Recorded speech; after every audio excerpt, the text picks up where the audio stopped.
آج جناب 9 تاریخ ہے, 26 نومبر کا واقعہ ہے, آج 9 دسمبر ہے, اور اتنے دنوں کے بعد بھی آج تک کوئی ایف آئی آر کی درخواست پاکستان تحریک انصاف نے ابھی تک جمع نہیں کروائی. سی سی ٹی وی فوٹیج کو محفوظ کرنے کی درخواست پاکستان تحریک انصاف نے ابھی تک جمع نہیں کروائی. پاکستان تحریک انصاف کے جتنے لوگ لاپتہ ہوئے ہیں, لاپتہ افراد کے حوالے سے کوئی ایک بھی پٹیشن پاکستان تحریک انصاف نے ابھی تک کسی عدالت میں جمع نہیں کروائی. کوئی ایک قانونی رستہ ابھی تک پاکستان تحریک انصاف نے اختیار نہیں کیا. حالانکہ بہت سارے لوگ رابطہ کر کے کہہ رہے ہیں ہم کریں گے, لیکن کر نہیں رہے. اور جو پولیٹیکل کمیٹی سے مجھے انفارمیشن ملی ہے, میں نے 4-5 لوگوں سے بات کی تو انہوں نے مجھے آف دی ریکارڈ بتایا, انہوں نے کہا جی ہم اپنی قیادت سے جب بات کرتے ہیں اس بارے میں, انہیں جب بار بار یہ پوچھتے ہیں کہ آپ یہ کیوں نہیں کر رہے, تو وہ یہ ہمیں جواب دیتے ہیں کہ کر لیتے ہیں, دیکھ لیتے ہیں, لیکن ان کے ایٹیچیوڈ سے ہمیں ایسا لگتا ہے کہ وہ یہ کرنے میں ولنگ نہیں ہے. جو پاکستان تحریک انصاف کی باہر قیادت موجود ہے وہ شاید اس رستے پہ چلنا نہیں چاہتے کہ جو شہداء ہیں ان کو انصاف دلوایا جائے یا اس میں قانونی رستہ اختیار کیا جائے. اب جو چیئرمین ہے بیرسٹر گوہر, انہوں نے ایک سٹیٹمنٹ دیا, یہ بہت امپورٹنٹ ہے. انہوں نے یہ کہا کہ ڈی چوک سے لاپتہ 200 افراد کی فہرست ہماری تیار ہو گئی ہے, جبکہ عمر ایوب صاحب نے یہ کہا کہ 200 افراد سے زیادہ ہیں. دیکھیں پہلا جو سٹیٹمنٹ آیا تھا وہ سینکڑوں لوگوں کا تھا, لیکن اس کے بعد پھر شیر افضل مروت صاحب نے کہا کہ 107 کے قریب لوگ کنفرم ہو چکے ہیں. پھر بعد میں بتایا گیا 140 کے قریب لوگ جو ہیں وہ کنفرم ہو چکے ہیں, وہ لاپتہ, ان کا کوئی پتہ نہیں چل رہا. پھر پتہ چلتا ہے کہ ان کی تعداد بڑھتے بڑھتے اب بیرسٹر گور کہہ رہی ہے کہ جیسے جیسے تحقیقات کر رہے ہیں ہم, اب یہ 200 کے قریب ہے. عمر ایوب 200 سے زیادہ کا کلیم کر رہے ہیں. انہوں نے کہا یہ رپورٹ ہم عمران خان کو دیں گے. میڈیا نمائندوں سے بات کرتے ہوئے بیرسٹر گور نے کہا کہ پی ٹی آئی نے ڈی چوک احتجاج کے دوران 200 مسنگ پرسنز کی فہرست تیار کر لی ہے, جس پر پی ٹی آئی اپنا کام کر رہی ہے. یہ معاملہ ہر فورم پر ہم اٹھائیں گے اور اس کی رپورٹ عمران خان صاحب کو دیں گے. اچھا, یہ اب بیرسٹر گور صاحب نے بہت کلیئرلی بتا دیا 200 افراد کا, لیکن ان کے نام ابھی تک سامنے نہیں آئے, نہ ان کے علاقوں کے نام, نہ ان کی وابستگی, ان کے نام کیا ہے, ولدیت کیا ہے, ایڈریس کیا ہے, قومیت کیا ہے, اور یہ کس طرح اغوا ہوا, کس کے قافلے کے ساتھ آیا. یہ تفصیلات ساری آنی چاہیے. اور ہیبیس کی پٹیشن جو ہیں جو عدالت کے اندر ہوتی ہیں جب کوئی آدمی لاپتہ ہو جائے, مثال کے طور پہ اللہ نہ کرے اگر بیرسٹر گور لاپتہ ہو جائیں تو ان کا بیٹا 2 گھنٹے کے اندر کر دے گا جا کے ہیبیس کی پٹیشن. ہفتے والا دن ہوگا پھر بھی چلا جائے گا عدالت میں, جا کے کاغذ جمع کروائے گا کہ میرے والد کو اغوا کر لیا گیا ہے, لہذا جبری گمشدگی ہو گئی ہے, آپ ان کو برآمد کروائیں. یہ جائیں گے اور جا کے عدالت کے اندر یہ کیس کر دیں گے. سب کے معاملات میں یہی ہوتا ہے, میرے معاملے میں بھی یہی ہوا تھا, لیکن یہ کیونکہ کارکن پاکستان تحریک انصاف کے غریب شہری ہیں, اب یہ لاپتہ ہوئے ہیں, تو اس بارے میں پاکستان تحریک انصاف کو آواز اٹھانی چاہیے اور ہیبیس کی پٹیشنز کرنی چاہیے. مجھے کچھ پولیس والوں نے رابطہ کیا اور انہوں نے بڑا کیٹیگوریکلی کہا, انہوں نے کہا جی پی ٹی آئی اپنا کیس خراب کر رہی ہے عمران صاحب. لیکن پولیس بھی تو قانون جانتی ہے نا. میں وکلاء سے بات کرتا ہوں, میری ادر صدیق صاحب سے بات ہوئی, جو ہمارے کورٹ رپورٹر ہیں ان سے بات ہوئی, صدیق جان سے بات ہوئی, باقی دوستوں سے بات ہوئی, پھر اس طرح کچھ اور وکلاء ہیں جن کا پالیٹکس میں اتنا کوئی نہیں ہے انٹرسٹ, ان سے میری بات ہوئی. تو ان سب کا یہ کہنا ہے کہ پاکستان تحریک انصاف اپنا کیس ایسا لگتا ہے خراب کر رہی ہے. اب پولیس والے مجھے یہ کہہ رہے ہیں کہ یہ کیوں نہیں کر رہے ہیں, ابھی تک ان کو ایف آئی آر کی درخواست دے دینی چاہیے تھی. اور میں نے کہا جی آپ نے ایف آئی آر دینی نہیں. اب وہ جو بیچارے پولیس والے ہیں وہ اپنا نام نہیں بتانا چاہتے, لیکن وہ یہ کہتے ہیں کہ عمران بھائی ایف آئی آر کی درخواست قانونی نقطہ نظر سے آ جانی چاہیے, ہم ایف آئی آر دیں یا نہ دیں, یہ وہاں پہ آئیں اور اپنی ایف آئی آر کی ایک درخواست دیں اور ہم سے رسید لے کر جائیں کہ انہوں نے اپنی درخواست دے دی تھی, اس تاریخ کو دے دی تھی. یہ جتنا ڈیلے کرتے جا رہے ہیں یہ اپنے کیس کو قانونی نقطہ نظر سے کمزور کرتے چلے جا رہے ہیں. اس کے بعد یہ سوال اٹھایا جائے گا کہ موقع جو واردات ہے جس جگہ پہ یہ سب کچھ ہوا ہے وہ تو بالکل صاف ہو گیا, اس کو تو کھلے ہوئے 2 ہفتے ہو گئے, تو اب کیا تحقیقات ہوں گی. لہذا یہ اپنے کیس کو بہت تیزی سے خراب کر رہے ہیں. یہ ایون پولیس والے آف دی ریکارڈ اب یہ کہنا شروع ہو گئے ہیں. ایک اور چیز ہے ناظرین, عادل بزئی, اس کے بارے میں جو ہے وہ نواز شریف صاحب نے کوشش کی اس کو ڈی سیٹ کر دیا جائے, کیونکہ عادل بزئی کے مطابق وہ جیتا تھا عمران خان صاحب کے ووٹ لے کر, اس کو زبردستی شامل کر دیا گیا پی ایم ایل این کے اندر.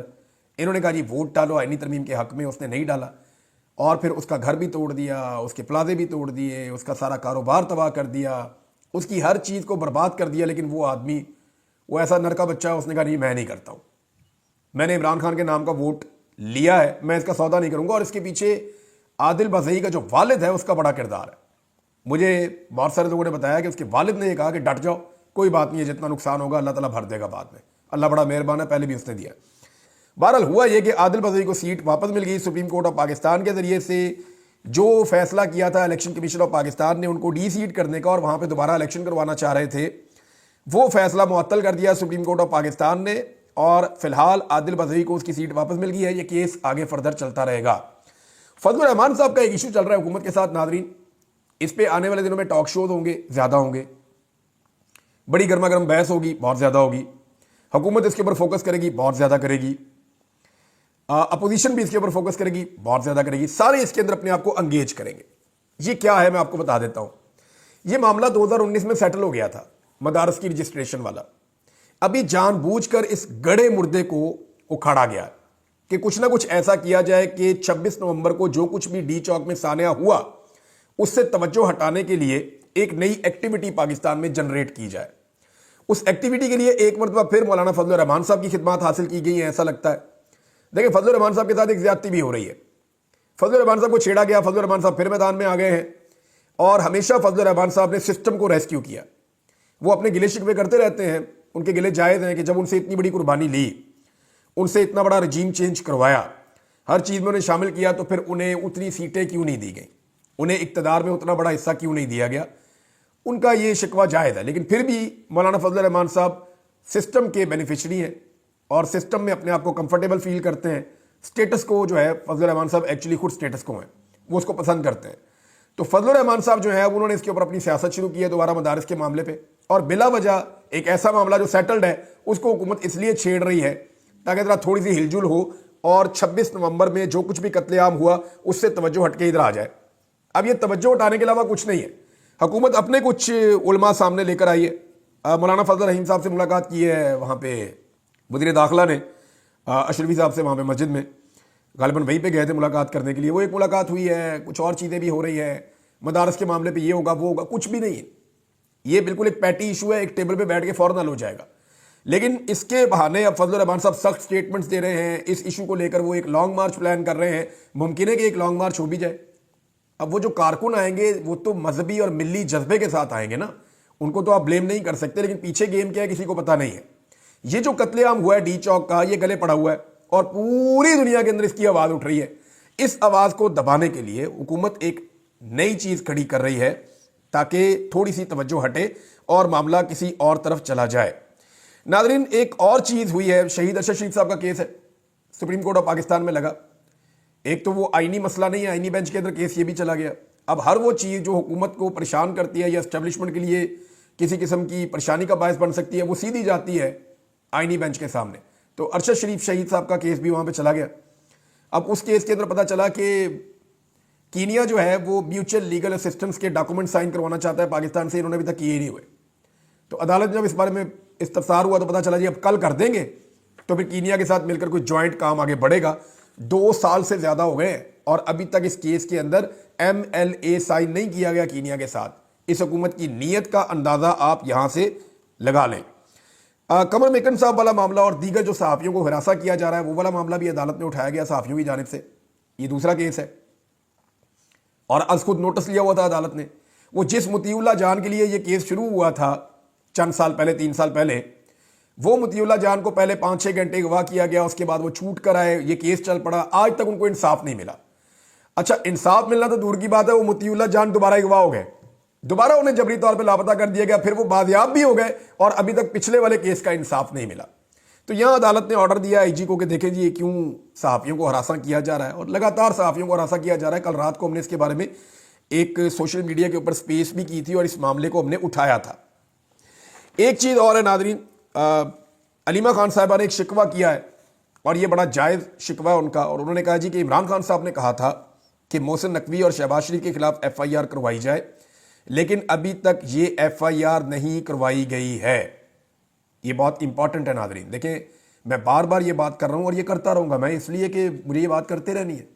وہ جو لوگ آئے تھے وہ میرے پاکستانی ہیں اور وہ پاکستان کے لیے نکلے تھے، وہ اس لیے نکلے تھے کہ انہیں لگتا تھا کہ ان کا لیڈر ان حالات سے انہیں نکالے گا، اور وہ وہاں پہ آئے، وہ وہاں پہ شہید کر دیے گئے۔ ابھی تک جو انہیں لے کر آنے والے تھے انہوں نے نہ FIR کروائی، نہ کوئی پٹیشن ڈالی، نہ کسی عدالت میں گئے، نہ ہی CCTV فوٹیج کو محفوظ بنانے کی کوشش کی گئی ہے۔ ایک خبر اور ناظرین، اور یہ بڑی انٹرسٹنگ ہے، یہ میں آپ کو جب خبر سناؤں گا نا تو آپ حیران ہو جائیں گے، اور یہ قیامت کی نشانی ہے۔ یعنی آپ شہباز شریف صاحب کا، مریم نواز کا اور آصف علی زرداری صاحب کا سٹیٹمنٹ سننے والے ہیں، اور یہ سٹیٹمنٹ کسی اور چیز پر نہیں ہے۔ یہ سٹیٹمنٹ کرپشن کے خلاف ہے. آیا نا مزہ, جھٹکا لگا ہوگا آپ کو. یہ سنیں ذرا آپ. شہباز شریف, جو لوگ طاقت کا غلط استعمال کرتے ہیں اور عوام کی محنت سے کمائی گئی آمدنی لوٹتے ہیں, انہیں اپنے اعمال کے نتائج کا سامنا کرنا پڑتا ہے. حکومت اکیلے کرپشن سے نہیں لڑ سکتی. پاکستانیوں آؤ مل کر کھڑے ہوں. جناب یہ شہباز شریف صاحب کا سٹیٹمنٹ ہے کرپشن کے بارے میں. آپ کو سن کے تھوڑی سی حیرت ہوئی ہوگی. اب شہباز شریف صاحب کا ذرا ایک اور سٹیٹمنٹ ہے, وہ بھی کرپشن کے بارے میں سنیں, اور پھر ذرا زرداری صاحب کا سنیں. زرداری صاحب کہتے ہیں کرپشن کے خلاف عالمی دن پر کہ معاشرے سے کرپشن کی عادت ختم کرنے کے لیے کوششیں جاری رکھنا ہوں گی. یہ جناب آپ کو کہہ دیا زرداری صاحب نے, کرپشن کے خلاف ان کا سٹیٹمنٹ آیا. اب مریم نواز کا سٹیٹمنٹ آنے سے پہلے ایک دفعہ شہباز شریف کا ایک اور سٹیٹمنٹ ہے. نوجوان نسل کرپشن کے خاتمے اور شفاف نظام کے قیام میں کلیدی کردار ادا کر سکتی ہے. بدعنوانی عوام کو مساوی مواقع اور منصفانہ حکمرانی کے فوائد سے محروم رکھتی ہے. یہ شہباز شریف صاحب کا جناب پیغام ہے. اب ذرا آپ مریم نواز کا پیغام سن لیں. کرپشن صرف اخلاقی زوال نہیں ہے, قومی ترقی کا قاتل بھی ہے. ہماری منزل بدعنوانی سے پاک خوشحال پاکستان ہے. یہ مریم نواز کا سٹیٹمنٹ آ گیا. اب ذرا ان تینوں کے کارنامے آپ چیک کریں. آصف علی زرداری صاحب کو تو ساری دنیا جانتی ہے کہ کرپشن کے خلاف ان کے کیا جذبات ہیں اور ان کے بارے میں لوگ کیا سمجھتے ہیں. عالمی اخبارات میں انٹرنیشنل لیول کی خبریں ان کے بارے میں چھپ چکی ہیں.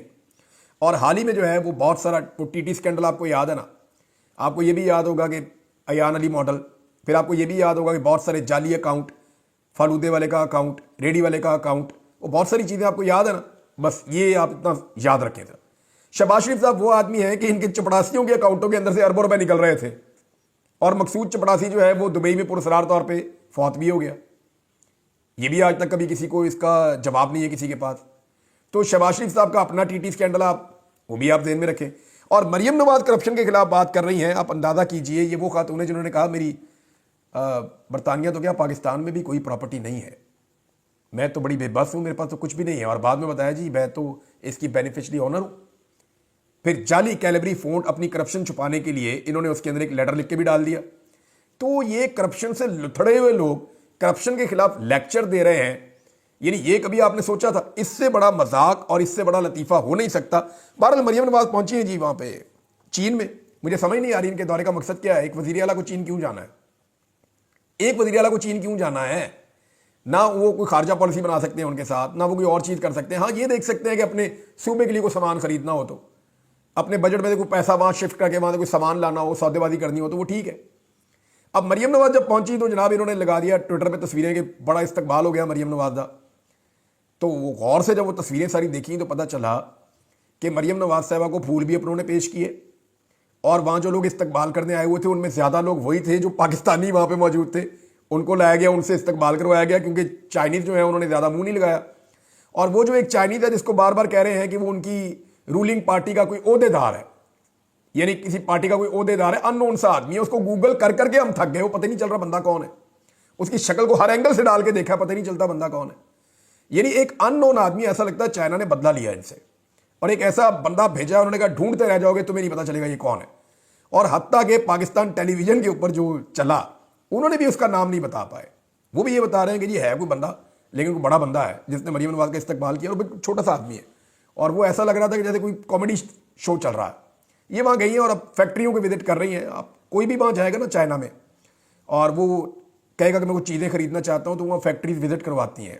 آپ جس مرضی فیکٹری میں جائیں, انہوں نے اپنا پورا ایک ڈسپلے کا ایریا بنایا ہوا ہوتا ہے, وہ آپ کو لے جاتے ہیں, آپ کو ٹریکٹر دکھائیں گے, مشینیں دکھائیں گے, آپ کو چیزیں دکھائیں گے, ٹیکنالوجی دکھائیں گے, اور آپ کو کہیں گے آپ اپنے ملک میں خرید کر لے جائیں, بلک میں آپ لے لیں, ہم آپ کو یہ والا سہولت بھی دے دیں گے, آپ کو وہاں پہ پہنچ بھی دے دیں گے, اور اس میں اگر کوئی کمیشن کی بات کرنا چاہے تو وہ والی بات بھی وہ دے نیور مائنڈ. وہ جس طرح کا ملک ہوتا ہے وہ اس طرح کی ڈیلنگ کرتے ہیں. چائنیز کا یہ ہے. اب مریم نواز جو ہے وہ 8 دن چین میں کیا کرنے گئی ہیں اس کے بارے میں کھوج لگ رہی ہے. بہت جلدی آپ کو پتہ چل جائے گا کہ ایکچولی وہ وہاں پہ لینے کیا گئی ہیں.